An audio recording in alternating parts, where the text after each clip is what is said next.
Ganda ng quality ng wireless microphone na to. So ito nga pala ang TMW A37 wireless microphone.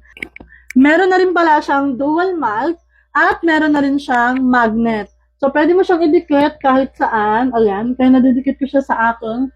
Kaya nga, kahit igalaw-galaw mo yan, sobrang tibay ng kanyang pagka-magnet. So sobrang dikit. Tapos, meron din siyang frame ganito, mga mil, na pwede mo rin siyang i-clip, dalawa din yan. So, for example, ang gusto mong mangyari, ayan, dito, ayan. Pwede mo rin siyang ilagay ng ganyan, naka-magnet. Pero pag gusto mong naka-clip, pa-clip siya kasi magnetic din siya. So, gagantuin mo lang siya mga mi. Tapos, ayan, ididikit mo ng ganito. Ayan, ganyan siya mga mima. O, diba? Meron na rin siyang noise cancellation. So, mababawasan niya yung ingay sa paligid mo. Tulad niyan, merong electric fan malapit sa akin kasi mainit, wala akong aircon dito. So, ganyan siya mga mi. At pag na-receive mo din siya, meron na siyang dual receiver na ginagamit ko ngayon. Meron na siyang pang iOS at meron na rin pang Android. Pag na-receive mo pala siya mga mima, ito yung itsura ng kanyang box. So, ito yung lagayan niya. Tapos, meron siyang charger dito sa loob.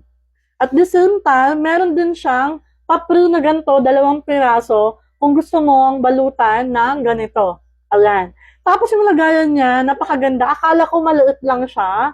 So, perfect kasi meron akong ganitong headset. 'Di ba? So, magkakulay sila. So, ganito mga mima yung kanyang lagayan. Nandito yung receiver, tapos nandito yung 2 microphone. Tapos, napakatagal niya ding malobat. Umaabot siya sa akin ng almost 1 day and a half. So, ganun siya kaganda mga mima. I-full charge mo lang siya.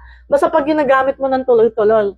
So, ganyan, tatanggalin ko yung microphone para makita nyo yung sounds niya kapag wala kang microphone na ginagamit. Ito na yung sounds niya kapag hindi mo gamit ang A37 TMW. So, ganyan mga mil. Ito yung receiver niya pang Type-C tsaka pang iOS. So, ibalik natin ulit para makita nyo yung quality niya ulit. Ganito naman ang sounds niya kapag gamit mo na ang TMW A37. Sobrang mura lang nito pero quality ang tunog, quality yung audio na magagamit mo para sa pagko-content mo. So, ilalagay ko sa yellow basket. Mag-check out ka na. God bless!